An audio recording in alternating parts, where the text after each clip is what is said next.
2부 예배에 우리에게 주시는 하나님의 말씀은 에베소서 2장 19절 22절 말씀입니다. 에베소서 2장 19절에서 22절까지의 말씀, 넉절이기 때문에 저희가 한 목소리로 받들어서 하나님의 말씀을 읽겠습니다. 시작.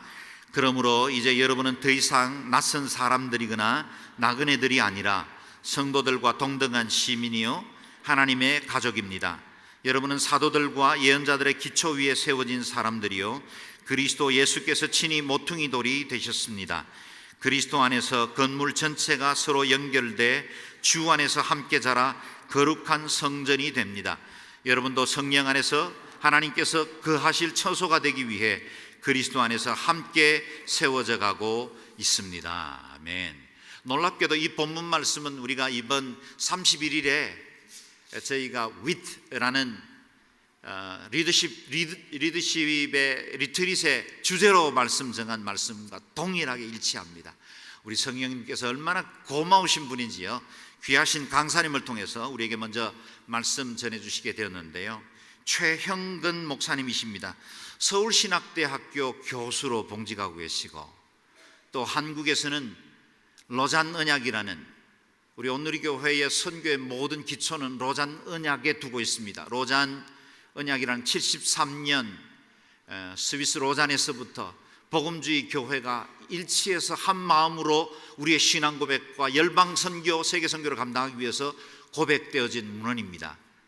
그 로잔은 각 나라의 커미티가 형성되어 있는데, 한국 로잔 언약위원회에 올해 우리 담임 목사님은 부회장, 전체 부회장으로 그렇게 섬기게 되셨고, 총무로 섬기시는 분이십니다. 그리고 로잔 언약을 한국말로 번역해서 한국교회가 복음의 말씀 위에 견고히 서고 또 세계 선교를 감당하는 중요한 영적 그리고 우리의 신앙적 기초를 마련하는 그런 일을 위해서 애써 수고하시는 분이십니다. 에즈베리 신학교, 미국의 켄터키에 가면, 켄터키 치킨 말고요, 그 있는 그 동네입니다. 거기 가면 에즈베리 신학교가 있는데 가장 큰 복음과 부흥이 있었던 땅들 중에 하나입니다. 그곳에서 신학 공부도 하시고 부흥 운동을 함께 해오시던 귀하신 목사님을 오늘 이 아침에 모시게 됐습니다. 하나님께 감사드리고 우리 목사님을 환영하는 박수로 하나님 앞에 영광 돌리겠습니다.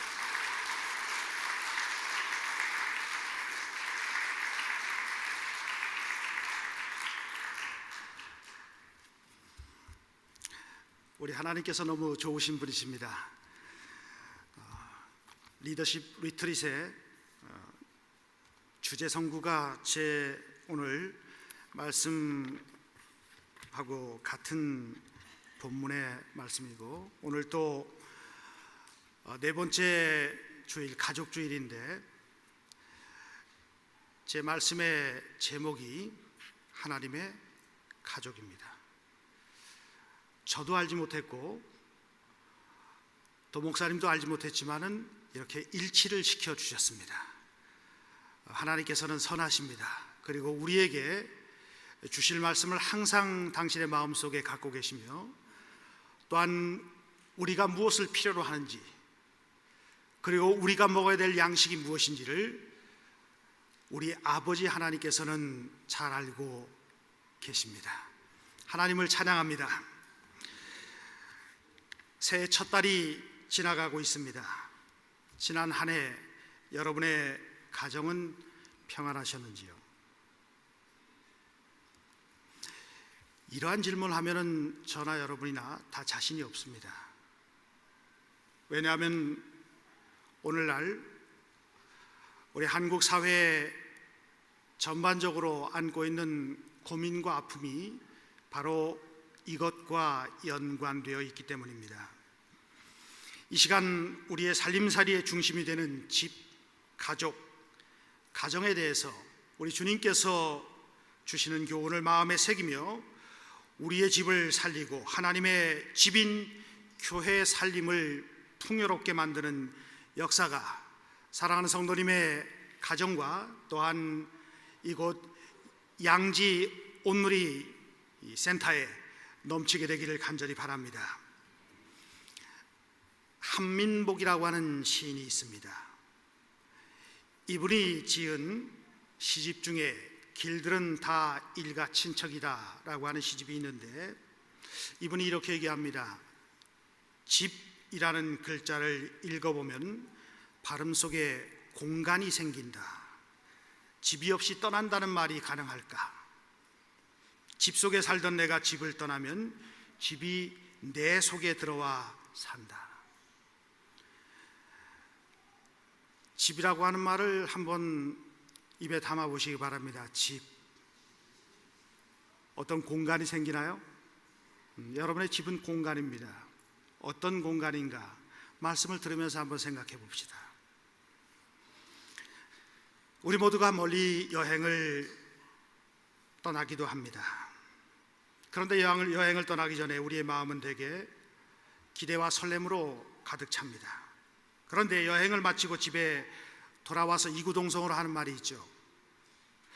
역시 집이 좋아 라고 이야기를 합니다. 집을 떠나 오랜 여행을 하는 동안 집을 생각하면은 놔두고 온 여러 가지 물건들 뿐만 아니라 살아가는 내 가족들을 생각하면은 마음이 먹먹해집니다. 우리 모두가 나그네라는 말은 아마도 집을 떠나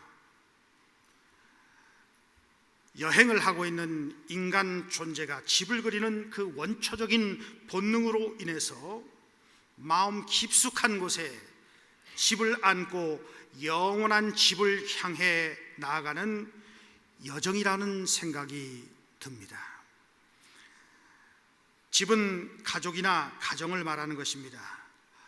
우리가 살아가는 데 필수적인 것들을 의식주라고 합니다. 그런데 어떤 분들은 이 가운데 가장 중요한 것을 꼽으라고 한다면 먹는 것이 가장 중요하다고 이야기를 합니다. 왜냐하면 어떤 것을 먹느냐에 따라서 우리의 생명이 좌지우지되기 때문이기도 한 것입니다. 여러분들은 먹는 것 때문에 걱정이 되십니까? 오늘 아침에도 걱정을 많이 하고 오셨죠. 혹시 이 속에 많은 유해 물질이 들어있지 않을까? 이것이 유기농이라고 하는데 진짜 유기농일까? 잔류 농약들이 많이 남아 있어서 내 몸 안에 이것이 축적될 때 아주 몹쓸 병으로 발전되지 않을까 고민하면서 살아가죠. 옛날엔 별로 그렇지 않았는데 요즘에는 더 그런 것 같습니다. 그런데 이 의식주 가운데 제 생각으로는 가장 중요한 것이 주라고 생각합니다. 왜냐하면 입는 것과 먹는 문제를 해결하는 것이 바로 이 집이기 때문입니다. 미국과 일본과 같은 선진국들뿐만 아니라 한국에도 노인분들의 고독사는 벌써 심각한 지경에 이르렀고, 이혼율의 증가로 인해서 버려지는 아이들의 숫자가 점점 더 증가하고 있습니다. 그리고 이 아이들이 조부모들에 의해서 양육되면서 겪는 그러한 조부모님들과 아이들의 고통의 정도도 심각한 지경에 이르고 있습니다. 황혼이혼이 젊은 부부들의 이혼을 앞서고 있다는 통계도 우리의 마음을 슬프게 합니다. 가족이 너무 빠르게 해체가 되고 있습니다. 무너져 내리고 있습니다. 이 앞에 나온 부모님들과 아이들의 모습을 볼 때 참 마음이 울컥했습니다. 마음이 먹먹해졌습니다. 하나님의 교회 이외에는 오늘날 우리가 당면하고 있는 이 가족과 가정의 문제를 해결할 방도가 없습니다. 하나님의 교회와 하나님의 교회가 가르치고 있는 이 복음이 아니고서는 하나님의 창조의 가장 원초적인 원형인 이 가족의 문제를 해결할 수가 없다는 것입니다. 우리가 살아가는 집이 단지 투자의 수단과 부유한 지위를 나타내는 것으로 변질되어 가고 있습니다. 이제 집은 우리에게 사랑과 격려, 쉼과 안식의 장소가 아니라 큰 빚과 부담을 안고 있는 불안정한 공간이 되어가고 있고, 잠깐 눈을 붙이는 그러한 여관이나 호텔이나 여인숙과 같은 곳으로 전락되고 있습니다. 집에서 사랑과 존경을 담은 대화나 쉼이 사라지고 식탁에서의 교제와 아름다운 소통이 사라져 버린 지가 오래가 되었습니다. 한국 청소년들과 부모님과의 대화 어떤가요? 아이들이 있으면 좀 더 공감이 갈 텐데, 아이들에게 엄마가 이야기를 합니다. 얘야, 좀 일찍 일어나고 공부도 열심히 하고 그리고 엄마 아빠하고도 좀 얘기도 좀 하고 그래야지. 그러면은 딱 한마디로 대답합니다. 뭐라고 할까요? 헐 이라고 얘기하죠. 그러면 엄마가 또 엄마한테 그 얘기가 뭐냐, 너 우린 그렇게 안 가르쳐 줬는데 너는 어디서 그런 걸 배워가지고 그렇게 헐이 뭐냐, 헐 뜻이 뭔지를 잘 모르죠. 그러면 두 자로 얘기합니다. 한 자를 더 붙여가지고 냅둬 라고 얘기하죠. 내버려 두란 얘기죠. 그러면 옆에 있던 아빠가 뭐라고 얘기합니까? 이 이놈의 자식, 이게 어디서 배워먹은 버릇이길래 엄마 아빠한테 이렇게 하냐 라고 얘기를 하면은 이 아이가 머리를 부여잡고 뭐라고 얘기합니까? 두 자로 얘기합니다. 멘붕이라고 얘기합니다. 멘탈이 붕괴되었다는 얘기예요. 공황 상태가 왔다는 얘기입니다. 부모님과의 소통과 이 아름다운 관계가 사라져 버린 것이 바로 오늘날 우리 가정의 모습입니다. 그럼 그 아이들은 누구와 소통을 하고 누구와 대화를 하고 누구와 사랑에 빠졌을까요? 스마트한 폰의 전화, 스마트폰과의 사랑에 빠져서 일어나면 스마트폰을 열고 잠들기 전까지 스마트폰을 보고 그리고 항상 카카오라고 하는 그 나무 열매를 좋아합니다. 이것은 집을 구성하는 식구, 먹을 식자에다 입구, 함께 먹는 사람들의 공동체가 해체되었다는 것을 의미합니다.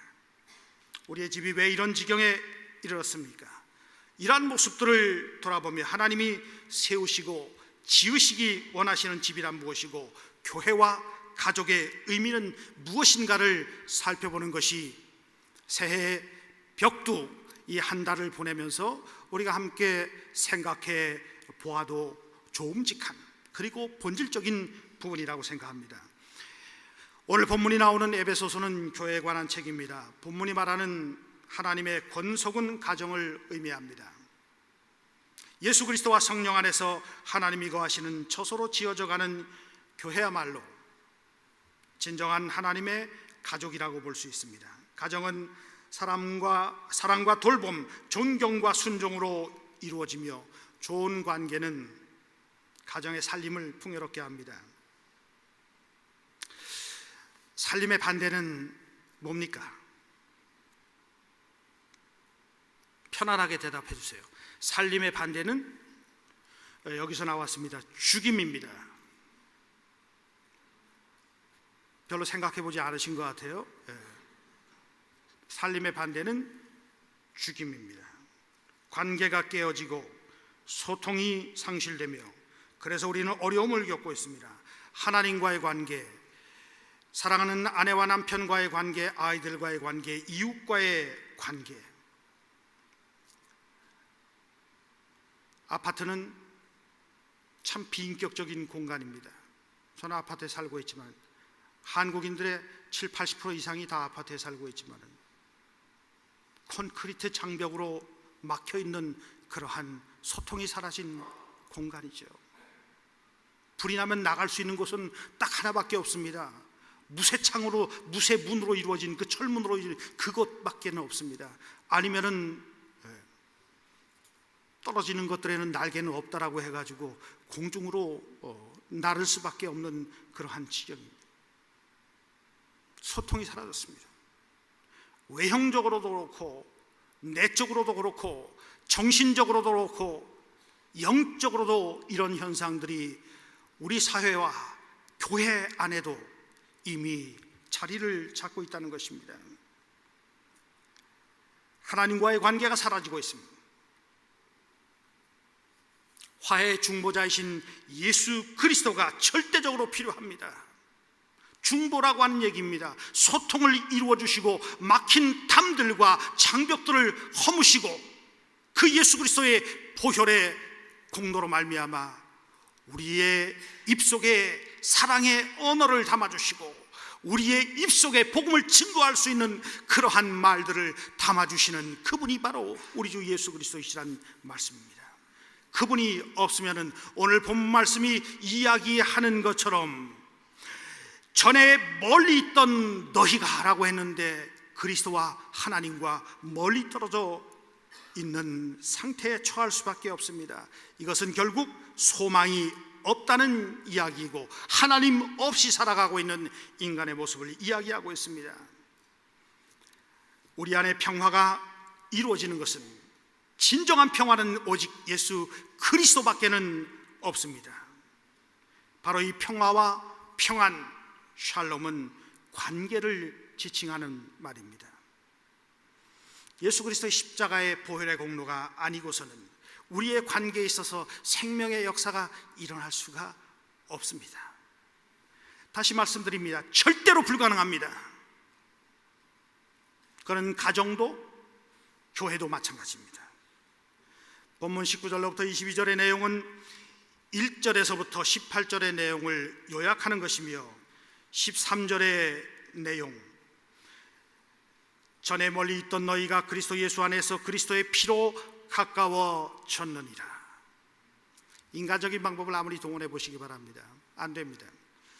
저희 집사람은 카운셀러인데 저희가 케냐에서 선교 사역을 하면서 느낀 것은 무엇인가 하면 선교사님들이 회복이 필요하다, 쉼이 필요하다, 그리고 자기들이 겪은 모든 사역과 관계, 가정에서 아이들과의 모든 관계에서 겪었던 어려움의 이야기들을, 그 스토리들을 이야기할 수 있는 그러한 공간과 그러한 이야기를 들어줄 수 있는 사람이 필요하다. 여러분은 어떤지 모르겠어요. 여러분의 속마음 속에 있는 깊은 이야기들을 털어놓을 대상을 갖고 있습니까? 요즘에 그런 사람들을 가리켜서 멘토라고 얘기하며, 전문적인 용어죠, 또는 코치라고 이야기를 하기도 하며 슈퍼바이저라고 이야기를 하기도 하고 여러 용어로 표현을 합니다마는 그런 사람들이 있습니까? 여러분들 가운데 나는 하나님께 모든 것을 다 아뢰고 예수님께서 내 이야기를 다 들어주시고 문제가 없어라고 얘기한다면, 사실이라고 한다면 그분은 거의 성자의 반열에 든 사람입니다. 하나님께서 인간을 창조하실 때 항상 서로 의지하고 돌보고 이야기를 나누고 소통하는 그러한 관계로, 관계적인 존재로 만드셨다는 것입니다.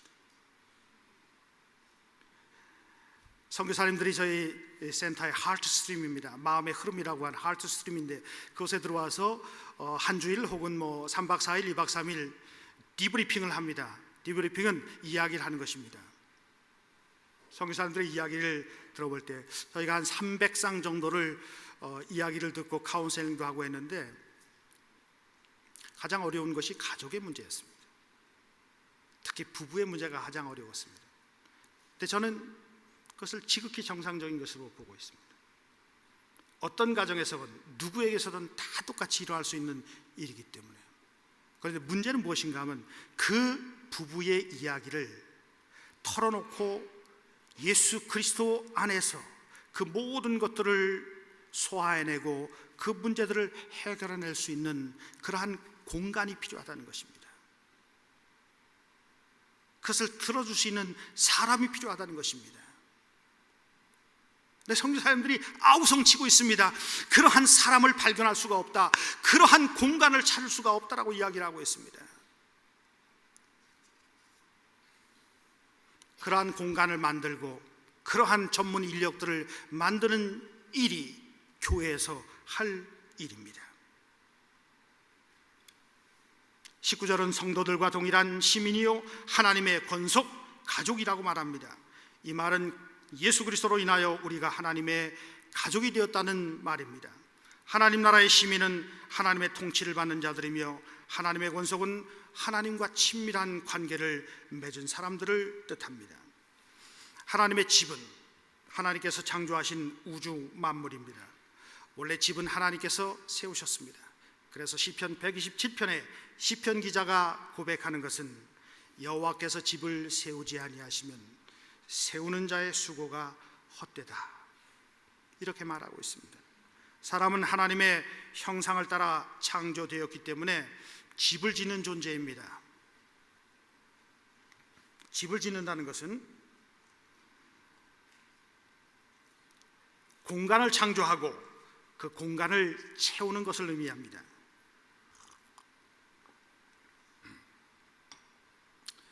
요즘에는 아파트가 점점 더 좋아져서 아예 식기세척기라든가 냉장고 같은 것도 다 붙박이로 나오지 않습니까? 재미가 없어요. 우리가 지은 집이라는 공간을 채우는 행위를 가리켜서 집에 산다라고 하는 말을 씁니다. 살림을 장만한다라고 얘기하죠. 살림을 장만하지 않으면 뭘 장만합니까? 죽임을 장만하는 것입니다. 반대는 죽일 준비를 하고 있는 것입니다. 결혼이라고 하는 것이 무엇입니까? 혼이 맺혀지는 것을 의미합니다. 그런데 결혼은 의미가 퇴색되어서 누가 더 많은 것을 해오느냐에 따라 가지고 갑을 관계가 형성되는 이러한 지경으로 전락되고 말았습니다. 저도 50대 중반을 넘어가면서 우리 아이들에 대한 미래를 걱정하는데 하나님께 기도 제목이 아주 중요한 기도 제목입니다. 좋은 배우자를 만나게 해 주시옵소서.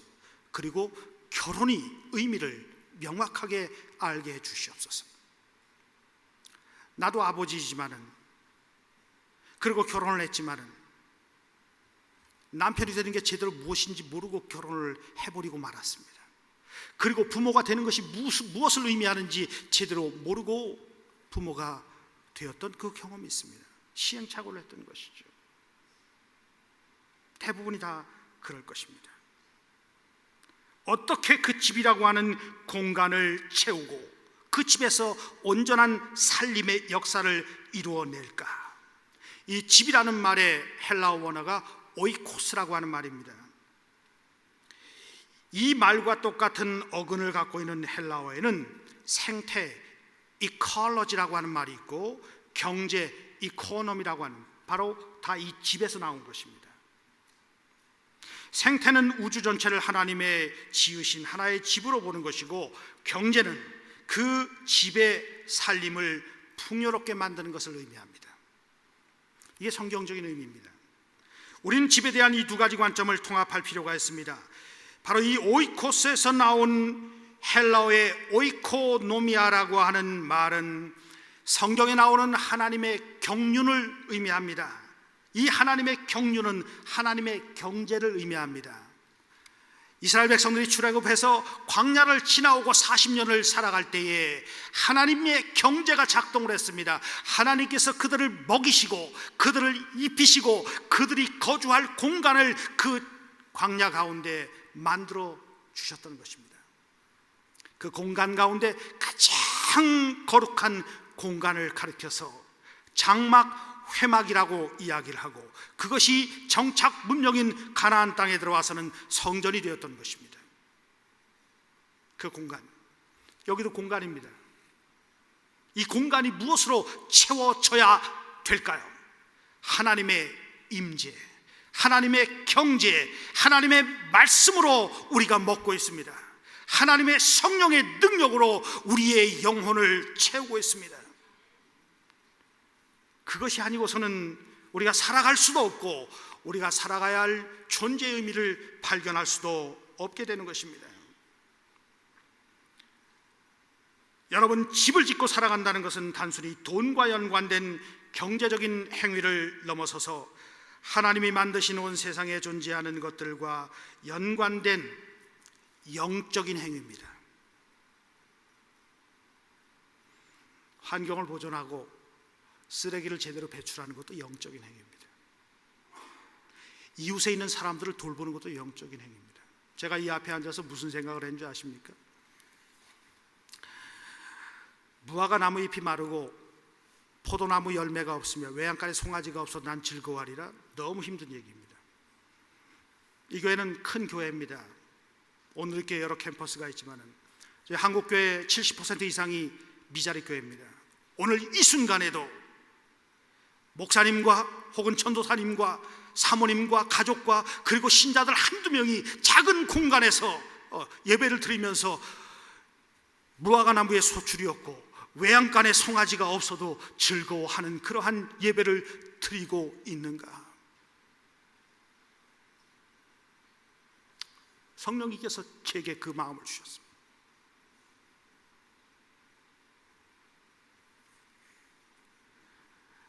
우리 모두가 이러한 성경적인 가정과 가족을 이루어 나갈 때 집은 거룩한 장소가 되고 가족들 가운데 사랑과 존중과 돌봄이 이루어지는 평안한 쉼과 안식과 환대의 장소가 될 수 있습니다. 본문 20절을 봅니다. 너희는 사도들과 선지자들의 터 위에 세우심을 입은 자라. 그리스도 예수께서 친히 모퉁이 돌이 되셨느니라. 우리의 근거가 되셨다는 얘기입니다. 하나님의 가정인 교회의 기초는 예수 그리스도이며 그분의 가르침인 복음의 말씀입니다. 21절과 22절 말씀에서 그의 안에서 건물마다 서로 연결하여 주 안에서 성전이 되어가고 너희도 성령 안에서 하나님의 거하실 처소가 되기 위하여 예수 안에서 함께 서로 기대어서 서로 잇대어서 지어져 가느니라. 끊임없이 지어져 가는 것입니다. 우리 주님 오실 때까지 우리는 계속해서 지어져 가는 존재입니다. 우리 모두는 그리스도 예수 안에서 새롭게 지어진 새 성전입니다.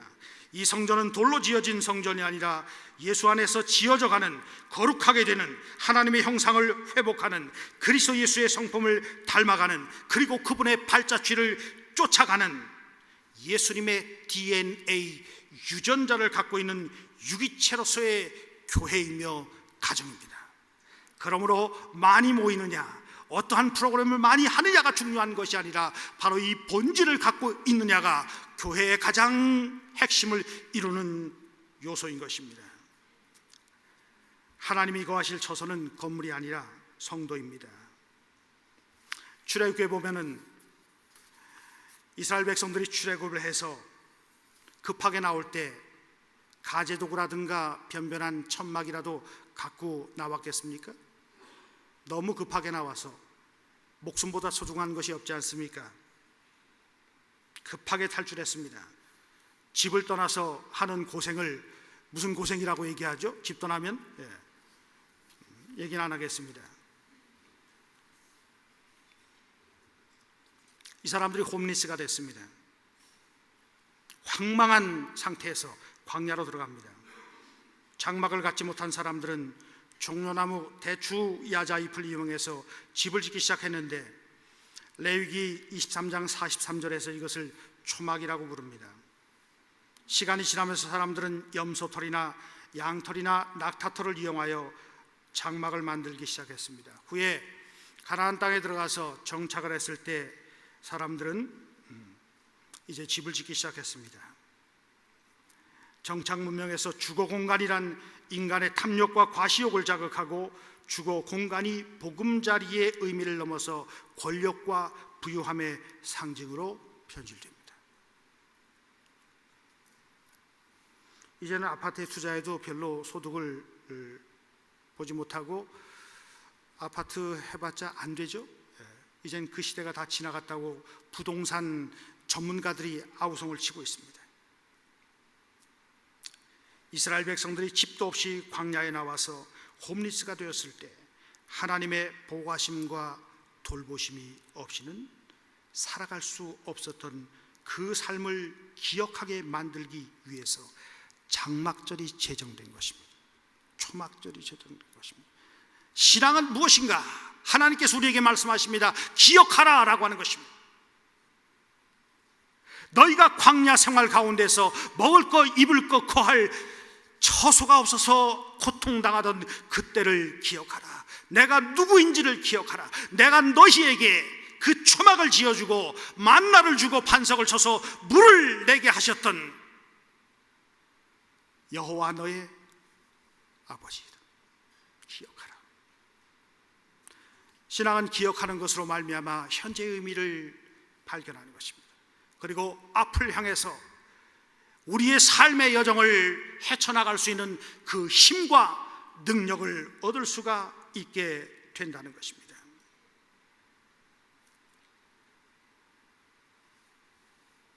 가정과 교회의 거룩함의 의미는 건물이나 장소의 구별이 아니라 거룩하게 만드시는 하나님과의 관계에 있습니다. 회막과 장막을 우리의 가정에 적용해 보면 그리스도인들의 집이나 가정은 외형적인 화려함으로 장식된 개인적인 공간이나 우리의 신앙과 관계없는 공간이 아니라 신앙적이고 관계적인 공간입니다. 하나님의 집이 거룩한 것처럼 우리의 삶이 이루어지는 집과 가정도 거룩해야만 합니다. 이것은 하나님의 백성이며 예수 안에서 한 가족 된 우리들의 정체성을 말하는 것입니다. 말씀을 마무리합니다. 오늘 본문의 말씀을 돌아보며 집을 짓는다는 것, 혹은 지어진다는 것, 그리고 산다는 것의 의미를 다시 한번 생각해 봅니다. 집을 짓는다는 것은 단지 눈에 보이는 건물을 짓는 것이 아닙니다. 그것은 그 집 안에서 어떻게 살아갈 것인가, 즉 살기의 문제가 되는 것입니다. 살기 위한 짓기가 돼야만 됩니다. 집을 짓기 이전에 먼저 살기가 선행돼야만 된다는 얘기입니다. 그리스도 안에 사는 사람, 그리스도가 그 안에 사는 사람은 외형적인 건물을 중시하기보다는 관계를 중시합니다. 살기는 살림과 연관됩니다. 성경적인 의미에서 죽음은 물리적인 죽음뿐 아니라 하나님을 떠난 것, 하나님과 멀리 떨어진 그 관계라고 본문은 얘기하고 있습니다. 만일 예수 그리스도를 우리의 마음의 집에 모셔드린다면 모든 우리의 일상생활 가운데에서 예수님을 주인으로 삼게 됩니다. 그래서 우리는 찬양을 하죠. 내가 주인 삼은 모든 것 내려놓고 내 주 대신 주 앞에 나와. 내가 사랑하던 모든 것을 다 내려놓고 오직 주님만을 찬양한다고 목소리를 높여서 찬송을 드리지만은 실제적인 우리의 삶 가운데서 내가 주인으로 삼고 있는 것들이 무엇인가를, 하나님 이외에, 예수 그리스도 이외에 내가 주인으로 삼고 있는 것이 무엇인가를 점검을 해봐야만 됩니다. 요한복음 15장에 나오는 포도나무와 가지의 비유는 거함에 대한, 살기에 대한 진정한 의미를 우리에게 가르쳐 줍니다. 내 안에 거하라, 나도 너희 안에 거하리라. 가지가 포도나무에 붙어있지 아니하면 스스로 열매를 맺을 수 없음 같이 너희도 내 안에 있지 아니하면 그러하리라. 나는 포도나무여 너희는 가지라. 그가 내 안에 내가 그 안에 거하면 사람이 열매를 많이 맺나니 나를 떠나서는 너희가 아무것도 할 수 없습니다. 우리의 정체성에 대해서 생각해 봅니다. 우리는 누굽니까? 요한복음 1장 14절은 말씀이 육신이 되어 우리 가운데 거하시니라고 말합니다.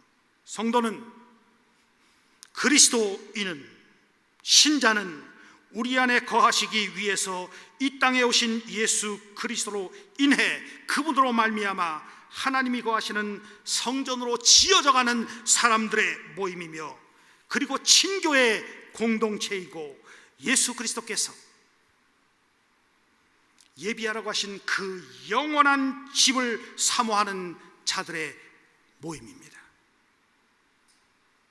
그래서 범죄와 반역으로 인해 하나님이 만드신 최초의 완벽한 집인 에덴 동산에서 쫓겨난 인간이 다시 집을, 가정을, 가족을, 그리고 교회의 온전한 모습을 회복할 수 있는 유일한 방법은 이 땅에 육신을 입고 오신 예수 그리스도의 십자가와 부활에 참여하여 영원한 하나님의 집에 거하는 소망 가운데 살아가는 것 밖에 없습니다. 그 이외에는 어떤 방식도 있을 수가 없는 것입니다. 사랑하는 성도 여러분, 여러분의 교회와 여러분의 가족과 가정과 자녀들이 예수 그리스도 안에서 하나님의 처소로 아름답게 함께 지어져 가고 풍성한 살림의 역사와 결실이 남아있는 올 한 해, 그리고 여러분의 평생 동안 지속되시기를 예수 그리스도 이름으로 간절히 축원합니다. 기도하겠습니다. 하나님, 오늘 사랑하는 귀한 성도들과 함께 하나님의 가족에 대해서 생각을 해보았습니다.